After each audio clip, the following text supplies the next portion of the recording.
Good morning. It is 7:05 on a Good Friday. It's a Good Friday because we're together, and it's for those who honor and celebrate one of the holiest weeks of the year. So what a perfect time to discuss divine assignments. This is a pickup from where we left off last week. Last week we talked about how to bounce back from failure. And one of the best ways to move forward from bad or times when we don't meet our best expectations or we fail is to understand what our divine assignment is. So just come on in this sacred space and safe place and let's dive in and talk about those divine assignments. And let me just say this, I love y'all. And I hope this is a great conversation for today because it means a lot to me. So last week we discussed bouncing back from failure and how to move forward.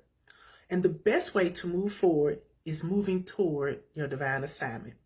Now, divine assignment has nothing to do with religion because to whomever you pray, Jesus, God, Muhammad, Buddha, the sun God, or the great I am, you are seeking guidance, instructions, answers, or just plain help from the one you acknowledge is greater than you.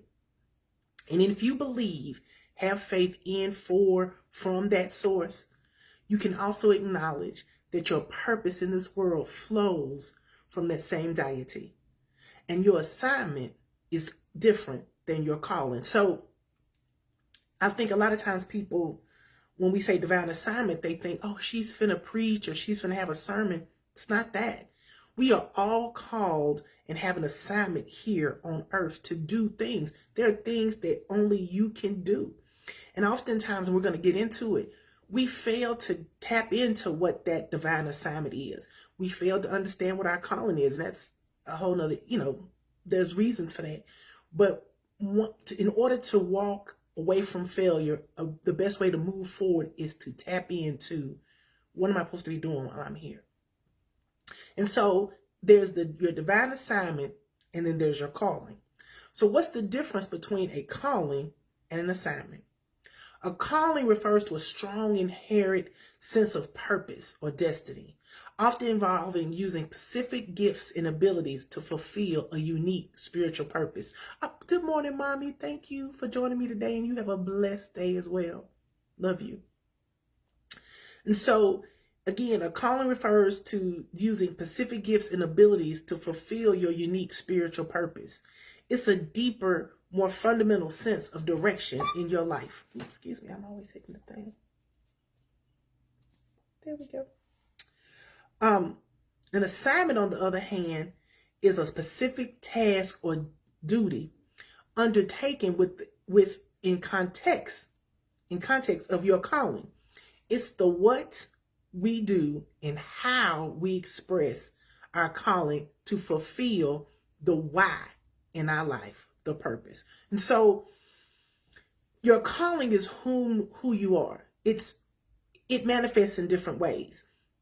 In simpler terms, imagine your calling is your passion or core belief that guides your life, while an assignment is a specific project or job that you use to express that passion and achieve those goals. For example, someone has a calling to help others, might have a role in their life as a nurse, a teacher, or a counselor. Your calling is more than a role you play. So your calling on your life is is that DNA. I always like to say your calling is your DNA. Who am I? What do I believe? It's more than just, if you believe you're called to doctor, to serve, you believe that you have a calling to serve, then you may be a doctor or a nurse or a teacher. My calling is to help others. And I really, to let folks know, that's my DNA, is to let folks know that they're not alone on this journey. And so that task that I do, my assignment is to be a life coach. It took me several years to get here. But that is the difference between your calling and your assignment. Just think of your calling as your DNA. And this is who you are. I will say this, a lot of times it's difficult to move in divine assignment when you don't know your calling. And we don't often know our calling because we don't know who we are. we often try to fulfill roles outside of our natural calling, and we're going to get into that by doing assignments that we were never called to do. I love to sing. I can't sing. I try to sing. It's not my ministry. I can sing solo nobody can hear me. But in order for me to think that I have a calling or a purpose, my task, my assignment is to sing to the world. But that's not in line with the gifts I have. So understanding there's a difference between your calling and your assignment. Your calling is your DNA, it's who you are. Your assignment is how you walk it out. And so, and having a divine assignment in life means being aware and fulfilling that specific high-power given task or purpose. This assignment can manifest in various ways, including pursuing a career, serving others, or just simply living a life that is in line with your higher power's will and discovering and fulfilling that assignment. And fulfilling this assignment can bring mental, emotional, spiritual, and financial satisfaction and fulfillment. So if you have like the DNA in you, I know some people who the DNA in them is to love on children. So they work in daycare, or they have their own children and they're full-time stay-at-home moms, because that's their DNA, is to love and serve their children. And so, or there's a woman who loves to have children, but she was not able to give birth to children, so she became a passionate foster mom. So again, that DNA, that your calling is that DNA, is who you are. But how your divine assignment is how you walk that out. And again, a lot of times when we bounce back from failure, when we know those divine assignments, when we know who we are and we have that calling, a lot of times we can save ourselves emotional, mental, spiritual, financial hardship, because we're trying to do something that we're not called to do. We're trying to walk in assignments that have absolutely nothing to do with our gifts. And so now that we know the difference between a calling and an assignment, what is a divine assignment? It is a God-given task. Now, I'm going to say God because I say God, but insert your higher power, Buddha, Muhammad, insert your higher power's name when I say God. So what is a divine assignment? It's a God-given task. A divine assignment is not something you choose to do, but what God has prepared you to do.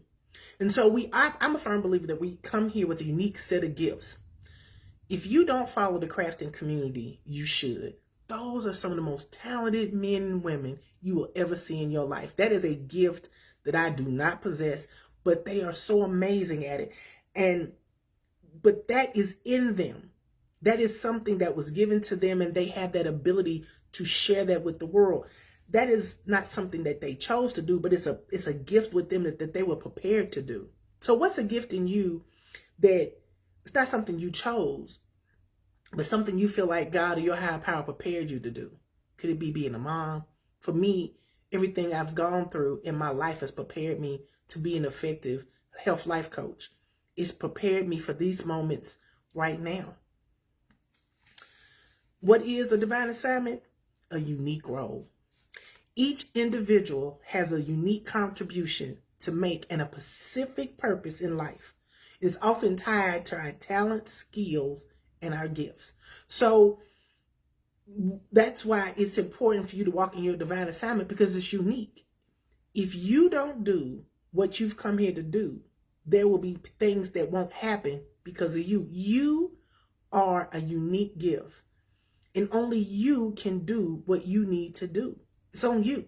And it's never too late. You can say, well, Tracy, I've blown through, I've messed up my life. It doesn't matter. Just because you've made mistakes in the past does not diminish the role that you have in your life today. So understanding that your divine assignment, I'm going to sneeze, excuse me.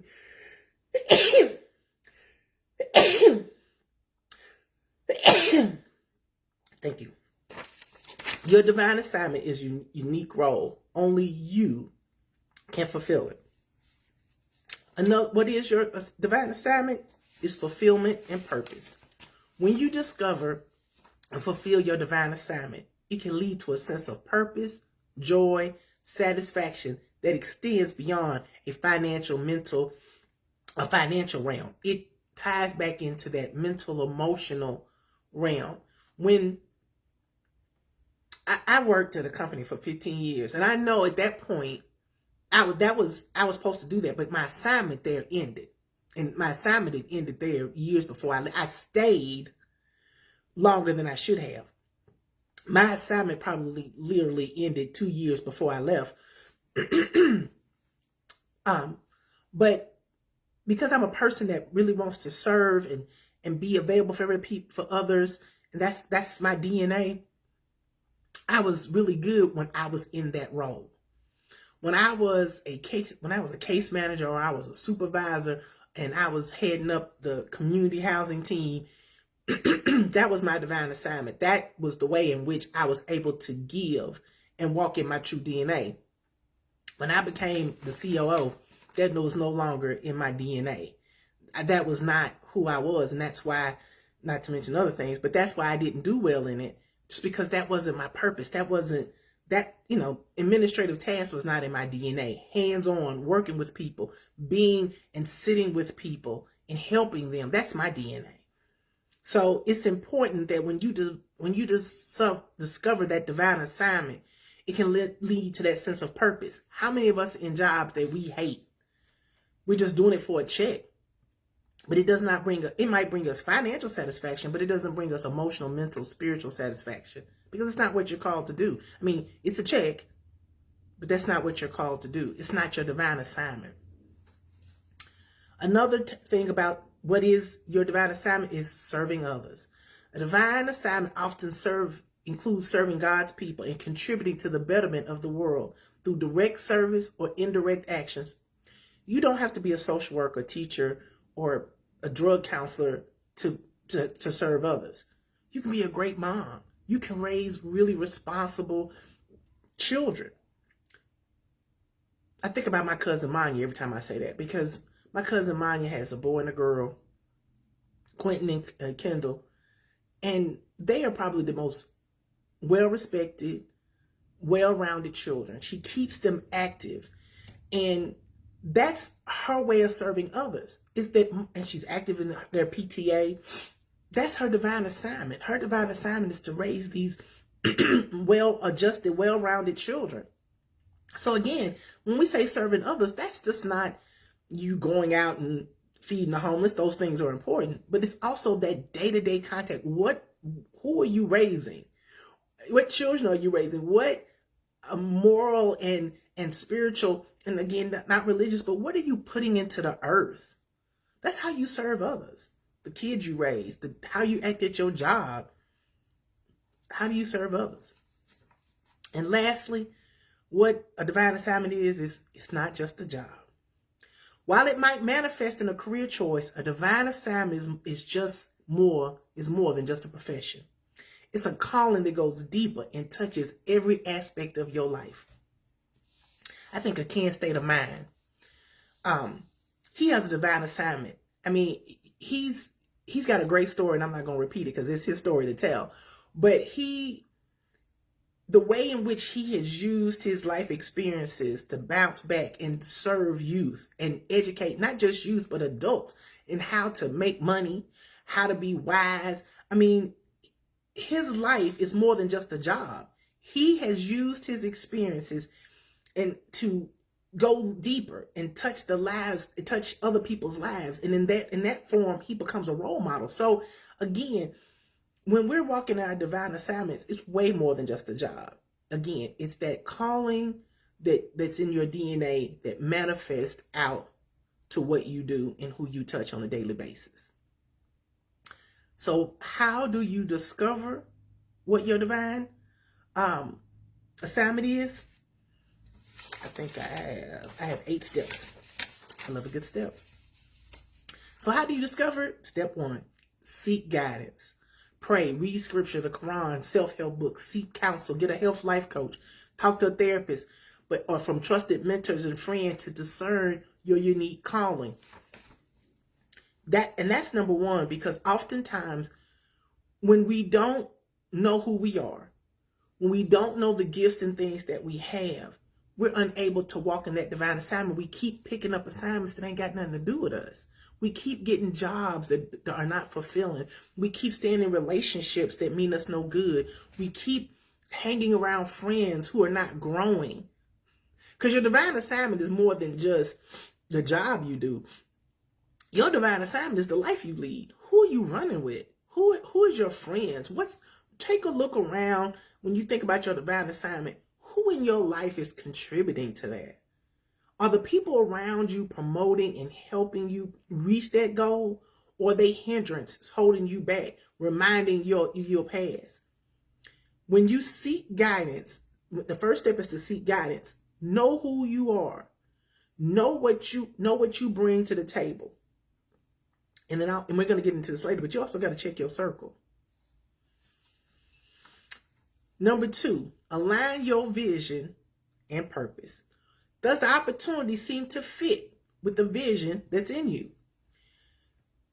Just because you can do something doesn't mean you should. And not all money is good money. So does this job, this relationship, does this entity, does this align with my greater purpose and my vision? Yeah, they may pay me 6 figures, but how does this align to who I am? Because when we do things that don't align with us, we may have more money, but then again, you're not happy. And there's nothing worse to live your life and make all the money, because I don't know about anybody, you can't take it with you, but make all the money, do all these sacrifices, and at the end, you're unhappy. You don't really have the things that make you happy, that make you get up in the morning. You don't feel like your life had purpose or meaning. Yeah, you made good money, but did that align with your vision and the purpose you have for your life? Because number three, identify your gifts. Explore your talents, skills, interests, and recognize how they may be used into service to others. I like to talk, and I love to help others. These Chill Spot chats are my way in which I can give back and share experiences and bring people together in a safe and sacred place so that we can work on ourselves. That's a talent and a gift, and I don't take it for granted. Maybe your gift is you have a voice that can sing like the angels, and your voice brings people together. Whatever your talents, skills, and interests are, recognize not only how it can fulfill your financial need, but think about how my gift and my talent can be used in service of others. Number 4, consider your experiences. Reflect on recurring themes and dreams, looking for patterns that might point toward your divine assignment. I always like to say it's that gnawing feeling. It's that feeling, and when something's in your DNA, you're like, if I don't do this, I'm not going to be happy. And so when I have these experiences allow me to build upon them. And these experiences take me ever so closer to walking in my divine assignment. So when you are trying to discover it, look at the recurring experiences in your life. What keeps showing up? Because I'm a firm believer too that you're doomed to repeat a lesson until you learn from it. So what keeps showing up? What keeps manifesting? Because that might be your higher power of the world saying, this is what I need you to accomplish. This is the service in which I need you to give the world. Number 5, analyze your motivations. Understand why you do what you do and whether your actions are driven to please you, or driven to please your higher power, or your own personal ambitions. There's a lot of folks walking around in what they believe divine assignments, but that's not the assignment that was given to you. That's not your wheelhouse. And I mean this with much respect. I knew a guy who said he'd been called to preach. He maybe should have not answered, because it wasn't that he wasn't a good person. It wasn't that he didn't love the Lord, but that was not his calling. That action. Now, he may have been called to serve others. He may have been called to bring others to Christ. But preaching, that task, that assignment was not yours. That was not the way it was going to work itself out. And then you go and you try to fulfill that purpose, and he just kept messing up, and he just kept messing up, and then he was angry at God. But it wasn't until we like had a real long conversation about it. It was like, well, maybe you're just not supposed to be the head of a church. Maybe you're supposed to be an associate. Maybe you're supposed to be a really good deacon. But maybe this particular assignment this is not the divine assignment that you're in. So again, it's analyze your motivation. Why am I wanting to do this thing? Why do you want to be? I like the title of COO when I got it. I wanted to be a COO. I wanted to be a chief operation. That's what I wanted. And I'm not going to say I was bad at it because I had some really good ideas, but that was definitely not my calling. That was not being COO of that company was definitely not my divine assignment. So again, analyze your motivation. I wanted the money and I wanted the title, and I thought that this was God opening the door, and I'm going to get to that. But it really was just me and my personal ambition that was taking over. Number 6, consider the circumstances and the timing, because that shows up in 3 ways. First way is persistent suggestions. If the opportunity is repeatedly showing up in multiple sources, it may be indicating a divine nudge. Because sometimes if something just keeps showing up, like for me, the life coaching and the health coaching, it just kept showing up. And I was trying to go this direction and that direction, but it just kept showing up. And so sometimes that persistent suggestion is it's keeping you to indicate a divine nudge. Miraculous timing. If the timing seems exceptionally rare or even miraculous, it may be a sign from your higher power. Again, with health life coaching, I was the nudge, and next thing I know I was in school. Next thing I know I'm in the field. So it's the timing. Everything fell into place. And lastly, challenges and hindrances. God may use, or your high power, may use unexpected challenges or circumstances to guide you away from an opportunity that is not aligned with the plan. On the other hand, if an opportunity seems too easy or manageable without your higher power, it may not be the best path. How many of us have taken something that's the path of least resistance, only to find out that we should have never gone down that path? So look for those challenges and hindrances. If something just becomes too difficult, or the challenge will keep changing, maybe that's the divine, your deity, guiding you away from it, saying, no, that's not where I want you to go. And also, if it's just too easy, then you're not on the path. I'm not saying it's always got to be a struggle, but you have to monitor and see. Number 7, eliminate distractions. Identify the things that you don't do well in areas where you would be wasting your time. This allows you to focus on your divine assignment. There is nothing worse than staying engaged in something that you should have let go of. If it's not, eliminate that distraction. If this thing, person, situation is not taking you where you need to go, if it's not aligning with the will that you know that your higher power is giving to you, you need to eliminate it. It's wasting your time. And number 8, pay attention to those inner feelings. Do you have peace and confidence? If you feel a sense of peace and confidence about the opportunity after much prayer and reflection, it may be a sign of God's guidance or your higher power's guidance. On the other hand, if you have disquiet and unrest, if you feel uncomfortable with an opportunity, it may be a signal that it's not in line with God's will. In essence, discerning an opportunity where God is involved in seeking his guidance through prayer and reflecting on your own vision and purpose and paying attention to the circumstances and challenges involved leads you to your divine assignment. Jump in the chat and let me know what you think about divine assignments. Understand the difference between your calling and your divine assignment, because it matters. Because understanding your divine assignment means you have meaning and purpose. It gives you spiritual fulfillment, allows you to have impact in the world, and more important, you're walking in the blessings of that which is greater than you. So today's love notes, I want to first give a love note to Sheena Shedfield, and she travels to the memorial service for her mom. I love you, Sheena. And to my cousins, the sons, daughters, grandchildren, nieces, and nephews, and other family members in the loss of their beloved daddy, Rozelle Patton. my uncle. Losing a father is never easy. And he and my daddy looked a lot alike. They both had a bright smile. And when they walked in the room, they could light them up. So I'm asking for a special prayer for my aunts, Mary Ann and Carolyn, as they have lost the last brother in their family. So they're grieving their siblings. My cousins are grieving the loss of their dad.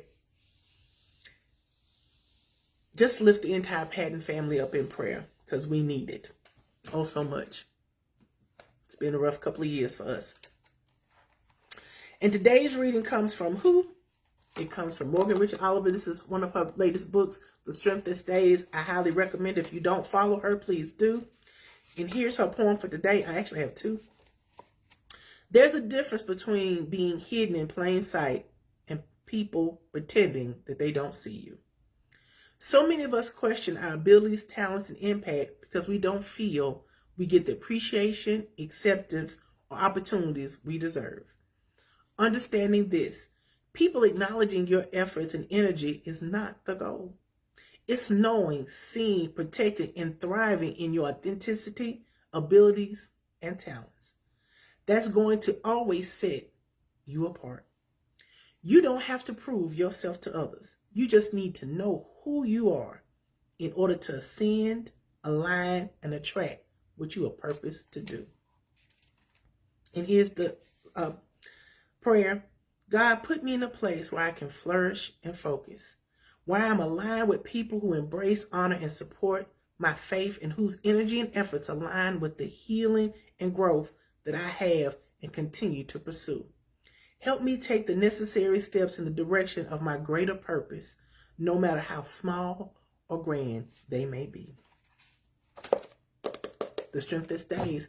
And I want to thank y'all so much for joining me today. I'm a little over a little bit, 7:32, but I appreciate you hanging in with me. This is a great season to think about what is very important to us and how we can fulfill that assignment in our lives. I hope everybody has a great and restful and peaceful weekend. And just be blessed. Y'all take care. Bye-bye.